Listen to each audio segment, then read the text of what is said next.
Welcome to the Sabo Ross Experiment. We have liftoff. Woohoo! Hey everybody, here we go. Sabo Ross Experiment. I'm Peter John Ross. And again, I'm Greg Sabo, and we're trying our best with all these technicalities. We are video professionals, but apparently I'm not a podcast professional yet. Yep, and so this, again, we just had technical issues with audio for the live stream, but the recording got audio, so I don't 100% know what happened. Yeah. Don't care, just going to keep trying to fix it. Yeah. But well, we're going to hit all our topics again because we got a great show for you today. First off, I wanted to talk about the big announcement today that's trending all over the place is McDonald's has brought back the snack wrap. Snack wrap. Not snap, snack. So that was probably from what, late 90s when they first did it? When did that first come out? I don't have a clue. I just know that I like it. And now that it's back, it's a big deal. Yeah, and it's $3. Which is shocking when you think about how expensive McDonald's is right now. Yeah, I mean, McDonald's has gotten out of control. I think some of them have lowered their prices a little bit, but what were you saying? $12 to feed 11 to $12 per person now at McDonald's. Yeah. 2-3 years ago, that was only like $6-7. Towards the end of the pandemic, there was a spike to $8 or $9, and that was another spike, $11 to $13 for a single person. Well, and they announced a change in their breakfast menu. Now, I like the breakfast menu because I treat myself on Saturdays. Okay. For breakfast at McDonald's. That's my treat. Here's the thing is, McDonald's is notorious for not being healthy, right? Yeah. But their breakfasts aren't really that unhealthy. Well, they always had an oatmeal choice, which I used to select. I felt that was, and you could get the apples and the cranberries in the top. I mean, there was nothing wrong with that. See, I love their hot cakes for breakfast. Oh, I forgot about the hot cakes. Those are very underrated kind of pancake-ish material. I don't know why they don't call them pancakes. They just call them hot cakes. Well, who knows? Maybe they really aren't pancakes, knowing McDonald's. But guess what? What's new so everybody needs to know this. If you're a McDonald's breakfast fan, spicy sausage McMuffin, spicy McMuffin, and one other spicy type McMuffin. They're using their spicy pepper sauce. So now you can get a spicy sandwich for breakfast. They think that's going to be real popular. For me, it's like I'm such a mutant compared to normal people and what normal people eat and like. I'm not a really good judge of these things, so I'm way off from the normalcy. I think that most people want to wake up their taste bud. They want to wake up in the morning. So maybe a spicy sandwich and a hot coffee or iced coffee. Maybe that's just a ticket. Now that's one thing. I've heard I'm not a coffee drinker. I don't like coffee in any form. I don't like cold coffee. I don't like hot coffee. Oh. I could barely handle those stuff that's like filled with half chocolate is like as tolerable as I can make coffee. My caffeine comes from the blessed Coca-Cola. Yeah. But for people that like coffee, I've heard they're like, McDonald's has got high quality coffee. I love their now. I'm not a crazy coffee drinker, but I mean, I still would like a Starbucks. I just don't want to pay them, the premium. The money. So I settle in the winter. I like their coffee. McDonald's coffee is good. One cream, that's it. Their iced coffee is even better, and it's strong. It'll wake your ass up. So, but I mean, the overall thing is like there's a whole other thing with McDonald's I wanted to talk about, which is it's not even McDonald's specific. It's all fast food, which is I have found like there's a McDonald's right by my house, like half a mile, if not in between a quarter mile and half mile from my house.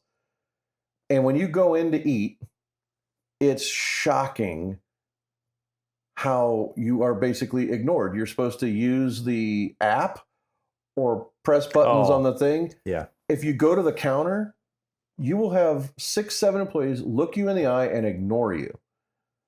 it's like the worst customer service there is. You talking about in fast food in general? Fast food in general, but I'm talking a couple different McDonald's. Yeah. Well, they've built McDonald's now where there is no. They still have a register up there, but they want you to go to that kiosk. Yep. Yeah, they don't want you interacting because they're always short employees anyway. Usually, yeah. So it's just the other thing about it is half the McDonald's. I can't remember if it's the franchisees or if it's the corporate owned. They've removed the soda fountains from the outside for free refills. Now you still technically get free refills. Oh, the ones but where have to go to the counter where they ignore you. Yeah.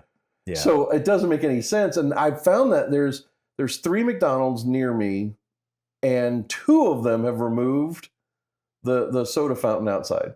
Oh. And I will go out of my way, drive further to go to the one that allows me to get my own goddamn refill. Yeah. Because the amount of time it takes for them to even acknowledge you exist, nonetheless refill your drink, it's insane. Yeah. Well, what about the McDonald's that don't have the ketchup squeeze bottles? Where you got to get the little packs, and then some of them you got to ask for the packs. They don't even have them up in a little thing. And I'm like, now that's stingy. Well, and again, it depends on if it's franchise owned or if it's corporate owned. My big thing is the original, like from the late 70s, early 80s with chicken McNuggets, the now titled tangy barbecue sauce. Some places will charge you 50 to 75 cents for extra barbecue sauce. Is that right? Yes, 50 to 75 bucks. 50 to 75 cents. Let's hope it ain't 50 bucks. It feels like 75 bucks, but 75 cents for barbecue, for an extra barbecue, it's like, it's like maybe I need a little more. I don't get ketchup, so do the math. You're still saving money from me. So it's like, it's just fast food in general, though. It's like ever since the pandemic, customer service at fast food has plummeted. And the fact that almost all of them, like most Wendy's now, no dining room, just drive-through. Yeah. And 4 Wendy's on Hamilton Road alone in Columbus, Ohio, shut down, even bulldozed in some locations. Well, the report as of like today, Wendy's has a problem. I'm hearing that Wendy's now, Wendy's got bought out by the people that own Arby's years ago. And then when that happened, things changed. They laid off a lot of people at the corporate office. And, when he passed away. When Dave Thomas passed away. Which I got to work with him multiple times on his donation, those where he would donate, those kind of videos. He was a great guy. I never met his daughter, Wendy. I don't know. I don't think she was ever at the corporate office. I think the actual Wendy that the place name really didn't want to be involved. Yeah. Per se, like she didn't want, especially marketing wise, she wanted nothing to do with the marketing of the company. Yeah, well, I don't know what happened over time, but as soon as he passed away, it wasn't very long before they got bought out. But anyway, I'm ready to move it on. Let's go. We're going to talk a little bit. We got Superman coming out this weekend. Started today. Oh, was it out today? Thursday. It started afternoon. Matinee shows today. Oh wow! Oh man! So I got a sneak peek. How did you get a sneak peek of Superman? I got an invite for a 20-minute sneak peek because of this Sabo Ross Experiment podcast. Well, then, why did I not get the 20-minute invite? Well, they said you just talk too much. So, how am I supposed to Well, argue? You said in the theater you got kicked out of the theater for talking too much. No. I got kicked out of the theater for laughing at a Fast and Furious movie at all the allegedly serious moments in the film that were not remotely serious. Well, which is true. I'm not banned from that particular AMC theater because it's no longer AMC. So they don't even know that if I go to the Lenox Theater, it's no longer AMC, so they can't kick me out. Okay. They can't grandfather in that banning. Somehow your reputation preceded you some way, so they went after me to bring this up on our podcast. So I did see that there was this 20-minute preview that people are raving about. Yeah. So okay. So again, it's just, from what I understand, it's just Superman. It's a complete remake of Superman. Yeah. So there's been multiple Supermans. This one, James Gunn, right? and you had gave a story. You and I had talked about the Yeah, last. you asked me a few weeks ago, after based on the trailers, do I think Superman's going to be a success? Yes. And I said, based on the early trailers, I was very unimpressed, but I held out from saying I don't think it's going to do well because James Gunn, as a writer director, is so good that I have faith in him. Yeah. And I still haven't seen. I haven't even seen Yeah. the 20 minutes, but what little I've seen, like they've done clips on talk shows, Well, they have. Yeah, of and they course. were so good and so funny and serious. It's like it's James Gunn, so I'm hoping that it turns Yeah. out. Well, I'm here to say that you were right. Yes, you were right. James Gunn, I think, knocked this thing out of the park. I think it's going to be a big hit for DC. And the reason why is if there are younger, obviously there's younger generation of moviegoers who may not really give two hoots about Comic book movies and whatnot. Yeah, because of what Marvel has failed at some things or whatnot. But I'm telling you, you're going to want to go see this movie. So here's the thing I'm going to give as a setup. I mean, once I start getting too long-winded, you cut me off. All right. But basically, DC Comics have been around since I think the 1930s. The late 30s. Superman was 1938, which was DC Comics. Batman 39, something. I may be getting those years wrong, but it's late 1930s. So they predated Marvel by over 20 years. Wow. And DC has always had a very specific style. And the thing is in the late 60s, early 70s, Warner Brothers Pictures bought DC Comics. Not just the right to make movies. Warner Brothers, the film company, bought DC Comics. Not just the contract to make their movies. They bought the comic book company. That Superman's going to be a great film. And the reason why is the casting. So like you said, James Gunn, he uses humor. He uses serious action. Serious action. And this casting, what I thought was funny, and I don't know if people like this or not, but there's every stereotype person in this film in the first 2 minutes. There's so many characters, whether they're talking or not, they have a look. So they just have a look. I mean, it's the way they're dressed or their nationality, whatever it is, it made it interesting. So the interesting thing, though, is in that grand scheme is you had Warner Brothers owns the DC Comics. They did the big Superman movie in the 70s, the Batman movie in the late 80s. And then it wasn't until the 2000s they tried to create a universe with the Green Lantern movie with Ryan Reynolds that failed. They had the Dark Knight movies that were hugely successful, but they're not tied to anything else in DC. And then you had what they call the Snyderverse, when Zack Snyder. Oh, yeah. They had a Man of Steel Superman movie. Yeah. I don't think that did very well. Well, here's what's funny is it was 2013, and it did okay, but not great. But then they did Batman v Superman, where they brought in a new Batman with Ben Affleck, and they immediately tied it with Wonder Woman in the same movie, and it was called like it's Dawn of Justice. It's like they were already priming a Justice League movie, and that was one of the next movies. Yeah. See, what they did wrong that Marvel did right was Marvel did 5-6 movies leading into the Avengers to tie it all together, and they did it with a master plan. Where even the Snyderverse didn't have a master plan. They just kind of like the investors and executives that are DC are like, where's our Avenger money? Get us our Avengers money quicker. And the problem is by skipping over the art of storytelling and filmmaking, they skipped over all of that, and it wound up being kind of... Well, this Superman, since it's just a complete remake, I think that they can bank on this, because the story always works. So we got Lex Luthor. But what's great is, now there might be a little bit of spoiler alerts on this, so I'm not going to do any major reveals except for a couple things that I want to take us back in time for a second. And I want to get your thought on it. But first, they've got Crypto. The dog. So I guess I hadn't saw the trailers. So you've seen... Yeah, I've seen it. was a major thing in the Super Bowl trailer with crypto. Oh, it was. Yeah. No, I watched the Super Bowl, but I don't remember the. They did the majority of the TV trailer was crypto the dog. Okay. And that was for me an enormous turnoff. Yeah. I didn't like crypto the dog. I'm like, that's so not relatable to me.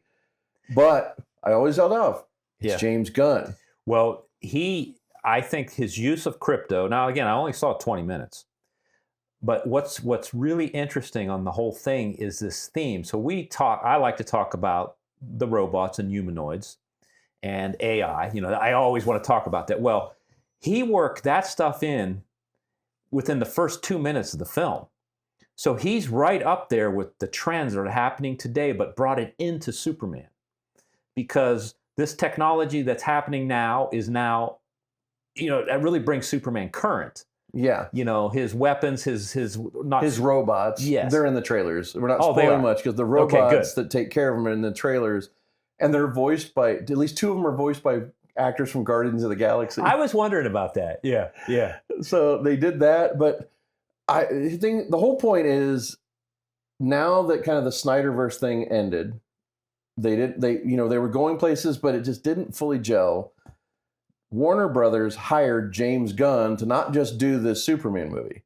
James Gunn has taken over the entire DC cinematic universe. That's quite. Meaning he's written and directed this film, but this film is an introduction to all of the new DC movies. He's got a 10-year plan like Marvel because he came from Marvel. And so he's doing this as a way to kind of continue and reinvent. So it is a remake / just it's its own thing. And they've established something in the comic book movies called the multiverse.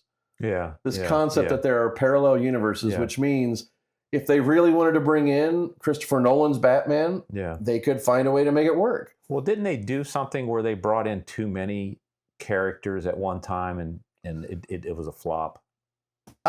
Several things. The Flash movie played with that. The one that they did that helped end the Snyderverse was you had the Flash who travels back in time, and when he comes back and changes something, when he came to the future, he had the Michael Keaton Batman instead of Ben Affleck. And Ben Affleck's Batman was in the same movie. Yeah, yeah. But this concept, and then the ending was really wacky because they brought in things like the never-made Nicolas Cage Superman movie. Oh, yeah. They had Tim Burton was doing a Superman movie with Nicolas Cage. They got to the point of costume tests and building sets and then still canceled it. Yeah, I know, because he really wanted to play Superman. Yes, he did. He really did. Nicolas Cage is a comic book nerd. Is he really? When he had tax problems, he had to sell his comic book collection for millions of dollars. Oh, I didn't know that. Yeah. Huh. So, I mean, I collected comics, but I never collected DC. Yeah. But I've always loved the DC movies for the most part. Well, I always pictured DC, when it comes to the comic books, I always felt that it was kind of dark. I don't know if that's true or not. I always thought it was the opposite. Did you? This is just the appearance of the comics always just seemed to be a little more on the scary side. See, to me, it was always the opposite, and why I didn't like them was DC characters were always bright, huge colors, and the characters like Superman were black and white, good guys, bad guys, not a lot of darkness. And then what happened was DC started to change in the 80s because of tremendous artists like Frank Miller did this, again, alternate universe future version of Batman called The Dark Knight. And, or it was not Dark Knight, the Dark Knight, I can't remember the name, but he did a Dark Knight thing, which was like in an alternate future where Batman's in his like late 60s. The Joker had killed Robin. He had retired for over 10 years and decides to come out of retirement, and he's ultra violent. Superman works for the government that's anti-superhero. Like, it was truly this dark vision. Kind of flipped it up on its head. So he took all these DC comic tropes of kind of like black and white, good guy, bad guy, the cartoony Batman, and made Batman into basically like Clint Eastwood and Dirty Harry. And the art seems like they based Bruce Wayne at that age on Clint Eastwood, is what it kind of looked like. A little bit, not entirely, but enough to where you're like, wow, so Batman's like super gritty.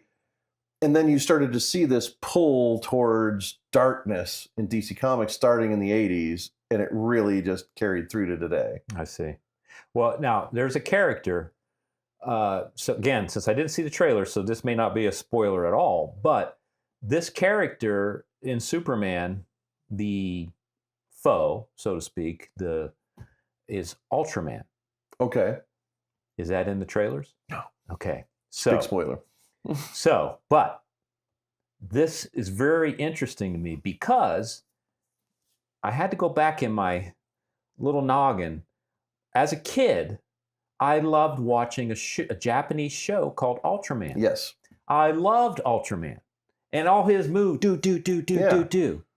So I was very surprised to see this foe of Superman who is Ultraman. I'm just like, and I won't say any more about him then, but yeah, because I didn't know he was in it. He is quite strong. And so you finally, in the movies, you finally have a threat to Superman that feels equal to him. Absolutely. And there's a reason why. Now, I won't bring it up, but you'll have to figure it out as you're watching the movie. It's very clever. See, I'm really, really, really interested in this new Superman movie. Like, I'm. The funny thing about doing this podcast is normally, if I'm not working, I would use the Thursday afternoon to see it cheaper in IMAX with the first day crowd and kind of beat all the spoilers and stuff. And I used to love that. But I might actually go either tonight or I'm almost guaranteed to see it in IMAX tomorrow. Oh, well, IMAX would be fantastic, Now, the other thing I wanted to talk about Lois Lane. So Rachel Brosnahan playing Lois Lane. She's perfect on two levels for this movie. Number one, as a comedic actress, she was on Amazon Prime with Magnificent Ms. Maisel. But in dramatic acting, she did House of Cards on Netflix with Kevin Spacey. And she had this phenomenal small role, but it was very dramatic, very serious. And she was so good. So I'm sure she can handle anything that's in this movie. Well, again, I think why it'll reach more audiences because all these characters are younger. They appear younger, at least. Lex Luthor. Nicholas Hoult playing him this time. And he's brilliant. He's so good. And he comes across as, when Lex Luthor was played by Gene Hackman, I loved him. And this guy, he plays along that same realm. He's intelligent, but he's got a master plan. And they work their way through everything. I mean, there's government departments, there's tech departments. The way they use the technology of today to make this film and work in the themes of today into the film. Yeah, they've really modernized. Yes. They've modernized the environment that he's in. Yeah. And even to characters like they're playing to people who are on TikTok or who love to take selfies or it's all in there. It's all in there.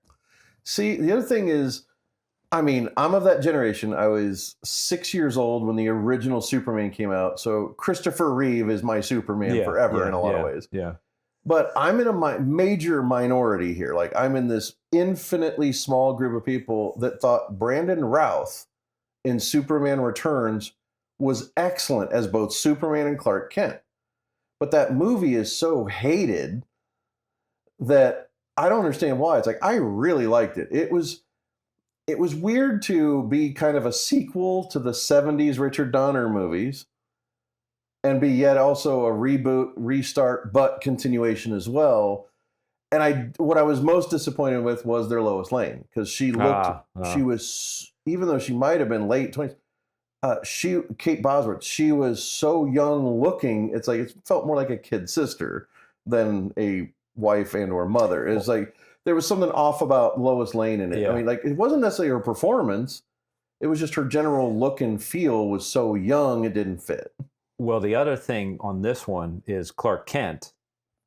They play it up where, first, they have women that work at the Sun. Daily Planet. Or Daily Planet, sorry.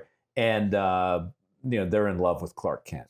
He's almost like a sex symbol. And he looks great, though. I mean, he's got the glasses, which I had my other glasses on earlier. I wanted to be my Clark Kent glasses, but I mean, he looks great. I think in the trailer alone, they did a very mini scene of Lois interviewing Clark, which is based on the original 1978 movie. But talk about modernizing it. The way she showed she's an actual hard-nosed journalist. And puts the screws to him as a journalist. And it's like, hey, you're my girlfriend. What are you doing to me? She's like, I'm a journalist first. Like, she's like, and the way they did that, and just in the trailer was like, wow. And again, tying it to modern day about immigration, about world powers, it's like, well, you're kind of a symbol of American power. So did you get permission from the government to do this? And he's like, I don't need the permission from the government. So bringing up kind of weirdly politics into this. Well, they did this. I'm glad you brought that up, because this kind of went over my head.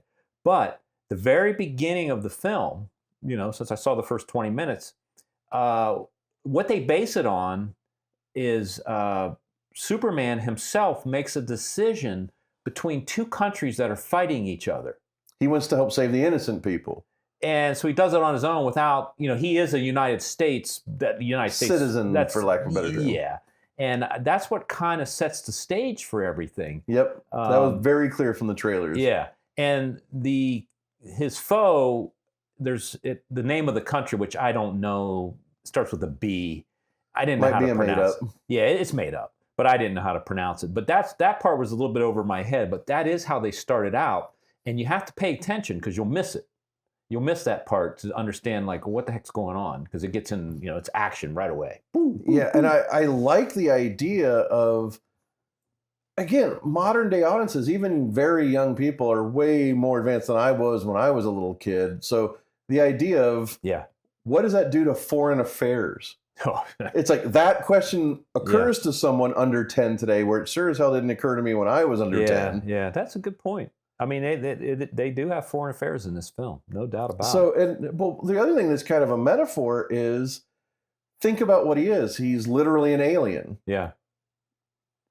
He could be viewed as an illegal alien in a lot of ways. So so you could tie it to a more controversial idea, but the thing is, we didn't used to, as a country, be divided on something like this to that level. When you have someone that is an alien, if they're doing good and they're helpful, and it's like there's a positive, the benefits outweighing the negatives used to be something you could debate without being on a political spectrum. Well, let me say this, though. Lex Luthor is using that to his advantage in this film. It looks like it. That's what I've seen in the trailers. Yes, that he absolutely is. Now that you've circled all that around, and if you pay attention to that first minute where they talk about these countries' wars, now it all makes sense. Yeah. So Lex Luthor has developed a plan to bring Superman down. And by doing it with how everybody's so easily triggered and angered over some of these concepts. That's it. Yeah. And it's how people can be manipulated by that. Yeah. And so it's amazing. And there's even the angle in how journalists can reframe the entire argument. Well, sure, yeah. I mean, so it's very interesting without picking sides on anything. It's fascinating how art can demonstrate how we're being manipulated on both sides of the spectrum. Well, that's what I'm saying, though. On this film, it's all there. So we've got our AI, we've got our humanoids, we've got our political themes, we've got action, social media, media, and then you've got a great cast. So it's just going to be fun, and I hope people go out and see it. We just lost power to audio, and we disconnected from the ATEM. The ATEM is back. How far did we make it? It just happened. How could we lose audio? It's back now. It's because we disconnected. Maybe we didn't lose it. Maybe it's just that it disconnected and I didn't see it. Now, I got the next one for you. Okay. I got to see... What else did you get to see? I got to see a little bit of Jurassic Park. How was that? The new Jurassic Park. Rebirth? Yes, Rebirth. We still up? We are. Okay. And it's switching too, I believe. So, we talked a lot about Jurassic Park, and you gave me a lot of insight. All these different ones. Now, I only got to see maybe 10 minutes Okay. of this, and the thing is that this isn't like going to throw anything out of. They start out and they go back in the past, just like they've done in the one of my favorite Jurassic Parks, where the older guy has the park and the eggs. Remember, what was the one guy that stole the eggs? That character. Oh, you're talking about the guy from Seinfeld. Yeah, him. I loved him. Oh, he was great because he had the thing that I still want to get as a meme is yeah, that's it. Yeah. He's the hacker. Yeah. And Samuel Jackson pre Pulp Fiction going like, I hate this hacker smoking a cigarette. But yeah, I love that. And I mean, just conceptually, the original Jurassic Park is a masterpiece. It is. Filmmaking. It is. A lot of people like to think of Spielberg for his more things like Schindler's List, which was the same year. But Jurassic Park is itself a masterpiece of storytelling, of cinema. So what they did is they set it up by going back 17 years and giving you what went wrong in order to then take you to the present, which I believe is then 35 years forward. Okay. And so it's fun, it's kind of a classic. It's even kind of set like shot like in the 90s or something. They give you the feel. The director of this current one is a filmmaker who I absolutely adore, not just because I met him once. His name's Gareth Edwards. He's a British filmmaker. And Gareth, he did the Godzilla remake in 2014 that was really good. Oh, I love that He then did Rogue One. Oh, he did Rogue One. Okay. He did Rogue One for Star Wars. And even though the rumor mill about it, that Tony Gilroy took it away from him and totally took over, he was still there for the reshoots. He was there for the edit all the way to the end. The entire thing of Darth Vader's thing at the end of that, 100% Gareth Edwards in the editing room with Jabez Olsen, this young guy that was an assistant editor on the Lord of the Rings movies, who's now world-class editor, was editing Rogue One with him, and he came up with the idea of Darth Vader showing up and hacking up everybody at the end. And he took it to the studio. Like Gareth was like, we got to do this. And everyone's like, oh, hell yeah, that's a great idea. And they did it and they shot it. And in fact, because of Jabez having that relationship, he was texting when they were filming Darth Vader. Because they knew they were filming in London and Peter Jackson was in London. They were texting Peter Jackson's like, get over to the studio right now. Darth Vader's here. Darth Vader's here. Come see Darth Vader.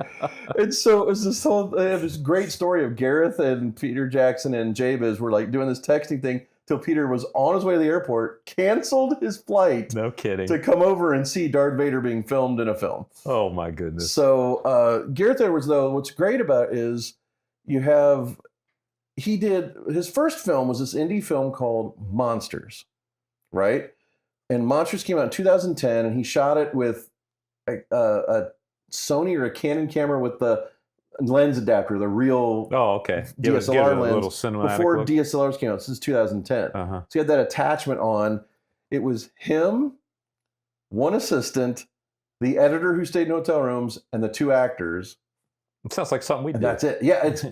And Monsters, talk about a work of art, is he shot it, directed it, wrote it, didn't edit it. He had the editor edit, but he did every single visual effect in the movie himself. And it's an amazing film. And his style is that cinema verite kind of handheld feel. Yeah. And so that Jurassic Park probably looked like that, right? Well, I don't know if it did or not. I didn't get to see a lot. Okay. But a couple things. One is in that 17 year to get back to like, what causes, because 17 years ago they were doing, checking the genes and the DNA stuff. And all that kind of stuff. That's what's going on. But what's so funny is you want to talk about product placement. I'm not gonna say what it is or anything, but they do this product placement. It's almost so obvious, like it seems so out of place. But this product placement is what causes this whole disaster. So I found it was a little bit corny. My guess is that it's flaming Cheetos Well, somehow caused a mistake. You're close. It's either that or they spilled Mountain Dew in the DNA. You know, it's something that I like to eat when my sugar's low. There you go. But then the theme of it, though, and this is as far as I'll take it, is what they didn't do in the old, because the eggs get stolen and then the creatures take over and people get killed and this and so forth. Well, in this one, once they jump back 35 years in the future, what's happened is that whole process of recreating animals, dinosaurs specifically, it's already happened, and now people don't give a crap. Yeah, they're just used to it. Yep. So what they end up wanting to do is get rid of all the dinosaurs so that they're not around anymore. So part of it, the problem I think is climate change, got too hot, disease, etc. So that's where the story begins. When they say rebirth, I think what it is the dinosaurs, they're moving them all towards the equator for some reason. And then that's how they start the story. So I'm anxious to see where it goes from there. See, I really do want to see it because I like Gareth Edwards. I like the original Jurassic Park movie. The Lost World, the second one, was good, but not great. The third one I didn't like. And then the three new ones, the Jurassic World movies. Well, how many of those had Amblin involved in? Amblin was involved in all of them. It was in all of them, So huh? Amblin Entertainment is Kathleen Kennedy, her husband Frank Marshall, and Steven Spielberg's company. Yeah. They formed the company to do E.T., and they've produced films for other filmmakers for over 40 years, since 1982. Since 1982 or 81, when they did E.T. in 80 or 80, I think 81. No, E.T. came out in, I think, 82. Summer of 82 was Poltergeist and E.T. in the same summer. And Amblin Entertainment did it. And Amblin almost dissolved when they did DreamWorks. When Spielberg helped form DreamWorks, Amblin still existed to finish out movies they'd made, but then it became the Kennedy Marshall Company for a while. And then after DreamWorks kind of didn't really set the world on fire like it was supposed to, Spielberg went back to Amblin. Okay. And now Amblin, because their logo is E.T. Yeah, I know. Yeah, because it's up bold on this one. Well, the big thing is Frank Marshall is the main executive producer of all the Jurassic World movies. Okay. He's very hands-on with that. He was also hands-on, and it's not Amblin, but he was a very big producer on the Bourne Identity movies. He was? Yeah. Well, Frank Marshall also directed movies. He did that movie Alive about the soccer team that wound up eating the dead other passengers on a icy mountain thing. But he also directed Arachnophobia. Jeez. Which is a great movie. Very underrated Spielberg one. Jeff Daniels, and it's about the spiders, the killer spiders. Oh no, I know. Yeah, that movie freaks me out. Yeah, still. it's a freaky movie. There's no doubt. So, but Frank Marshall directed a bunch of stuff. He did the one, the other Michael Crichton one, Congo, about the apes. I love that. I love that movie. He directed that one. So he's been a producer for years. The other thing that cracks me about him is there's a little my avenue off of this for a little bit, but you got to rein me back in a second, is he got his start right after film school. Frank Marshall was working for Orson Welles on his independent film that just got finished 2 years ago. No, wait a minute. Orson Welles passed away in 1980. Okay. In the early 70s, Orson Welles was working on a movie called The Other Side of the Wind from 1967 to 1984, and he never finished it. And the book on the making of that movie is one of the funniest books I've ever read in my life. Because Orson Welles got Frank Marshall right out of film school. He's one of these film historian nuts. He got a chance to work with Orson, and it was a nightmare. No, was it really? They were filming at this house outside of Las Vegas in the middle of the desert. It was miserable. Orson worked the crew to death. 18-hour days with no breaks and stuff like that. And Frank's the middleman, going like, I'm a producer. Orson, we got to take a break. He's like, if they want to leave, they can leave. Well, if they all leave, guess what? So at the end of every day, it's like, you're fired. Or, Orson, I quit. And the next day, he's like, why are you not on set? He's fired him. And he's like, why are you not here this morning? We have this kind of, he's like, you fired me. He's like, you know that wasn't real. Get back here tomorrow. And so the stories from that are amazing. Like the crew, one of the greatest bits of trivia was the cinematographer never got paid for making the movie for all those years where they'd work on it for a couple weekends. Never got paid a nickel, but he was so desperate and he loved Orson so much. He's like, I'd love to do it, but I got to do this other thing. He goes, well, what is? He's like, well, to make my rent this month, I'm editing a porno. I have to edit 4 of these over the next 3 days or I'm not going to be able to make my rent. He goes, well, I'll come help you. And if I help you get this done, then you'll come this weekend and work on the film. He goes, yeah, right. Orson showed up and edited 4 pornographic films in a row, artistically, and got his cinematographer back on set. That's insane. That's really insane. True story. Wow. 100% true story. And Orson Welles at that point is what? How old is he? Oh, he was in his 60s. Oh, okay. He was, I think, in his early 70s when he passed in the 80s. Oh, and I wanted to circle, now that you brought that up about cinematography, on Superman, it's got a great look. Oh, it looks amazing. It kind of gives me a little bit of that Star Trek kind of, it's not a lot of flares, but it's just that a lot of hot light, a lot of directional light. It's a different style. We're circling back to Superman. The cinematography, the look, from what I obviously working as a cinematographer, you don't get to do stuff like that. But you guys, when did? We're back on. We're back on. Sorry. Interruption number 17. So, I don't think anybody stuck with us anyway. I got no comments, but that's fine. This is for us. Yeah. This gets edited and turned into really good shorts. Well, if you guys, you should take a look at our YouTube channel because it's doing really well. That's the one doing well. Facebook doesn't even give a shit. So this is why we can experiment here. But that's the whole reason we call this an experiment. Is it is. Yeah, I've done live streaming and multicam directing, but I've never done it automated before.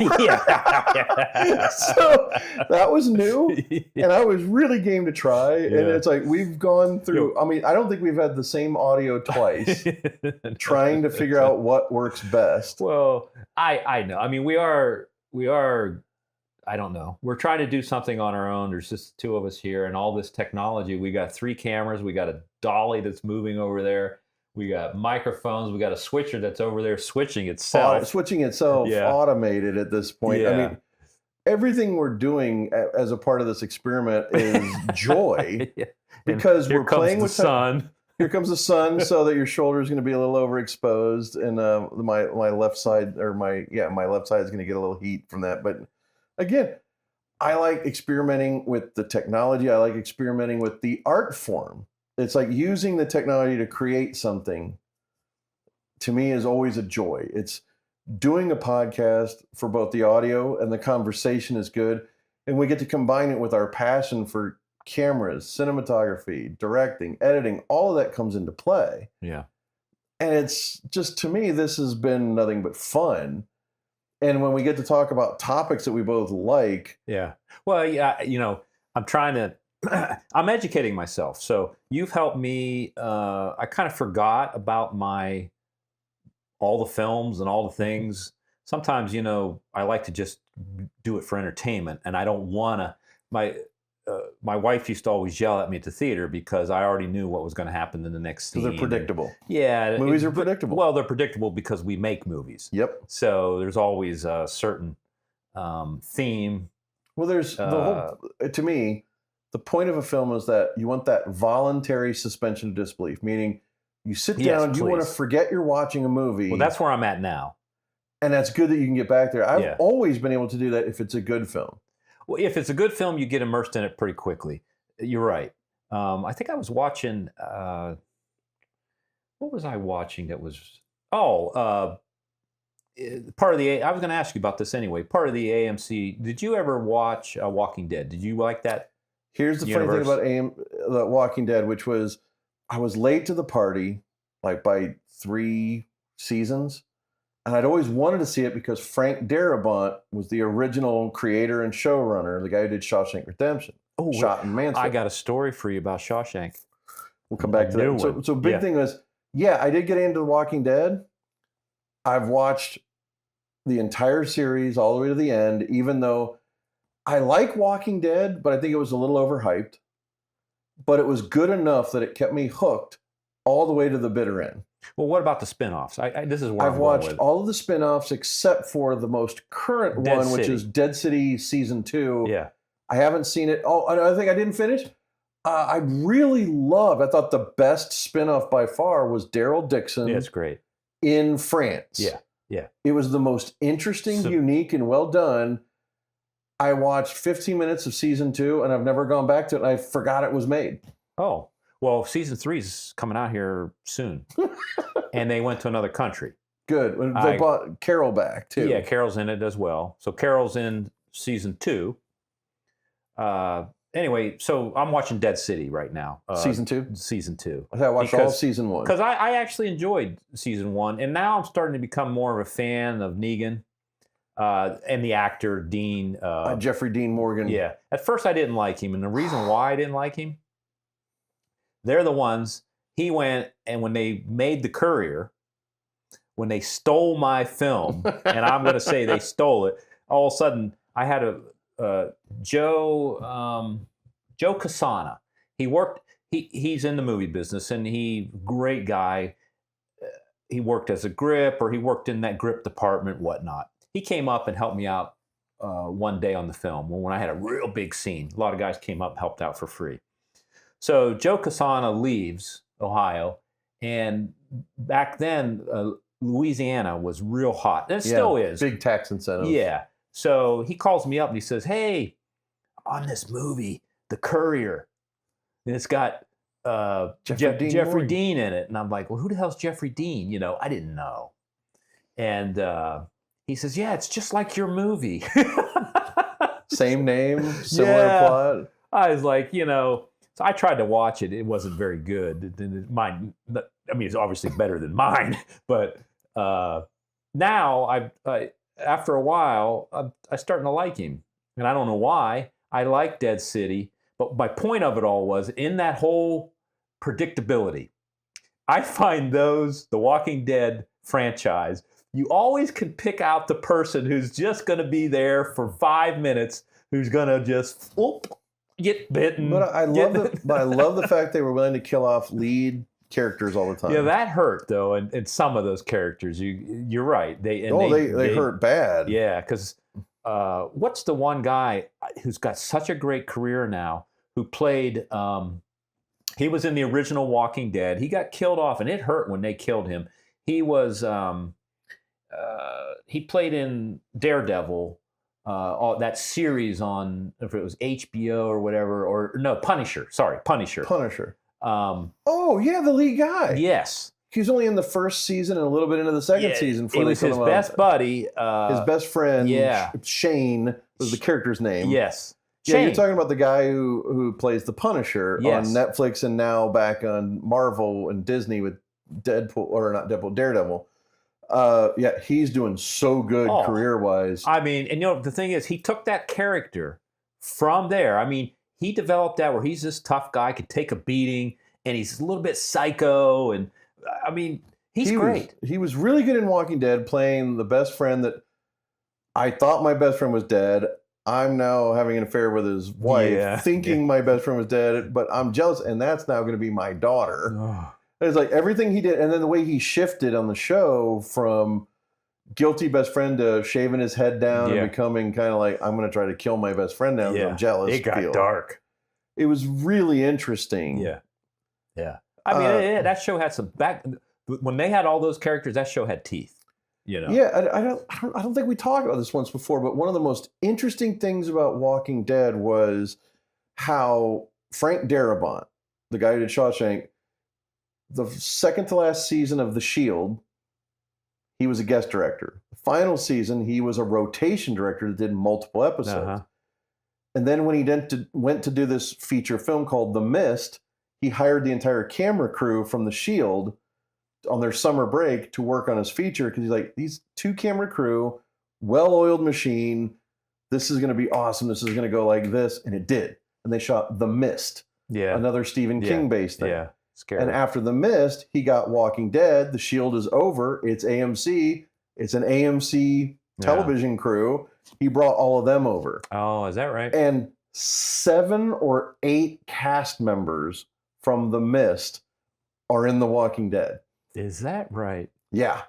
If you watch The I'd Mist, have to go back and watch you got to watch The Mist because it feels like a prequel to The Walking Dead with all the Carol's in it. Is that how she got the original in that? guy, the original guy with white hair that was in the caravan with an RV, he's in it. I can't remember who else off the top of my head, but it's like a huge chunk. Oh, the blonde woman, Andrea, the character Andrea, also in The Mist, one of the lead roles. It's like they had this cast and just kept moving them. He just brought everybody over. And the problem was when they fired Frank Darabont, they killed off main characters that were loyal to Frank and not the show. Political. Very political. Isn't that something? So comic book characters that lived died because they're like, these actors are pissed off we fired Frank and they don't want to be here anymore. Or they're just being dicks about it, so we're going to fire and we're going to kill their characters out and fire them. And so it was very strange. But yeah, but The Walking Dead, in the end, I mean, the one I liked the spinoff where they brought back Rick and Michonne.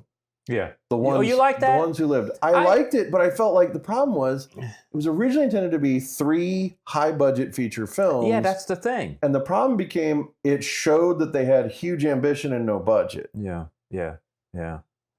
Well, there is one thing. The reason why I got hooked on I like zombie stuff.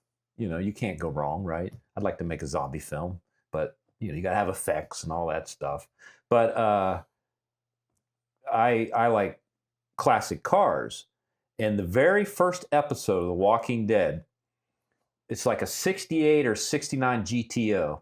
Oh, yeah. Just comes down the road like 100 miles an hour. American muscle car. Yeah. And then it flips and rolls. Boom, boom, boom. And I'm like, that's a GTO. What the hell? Why are you wasting this incredible machine?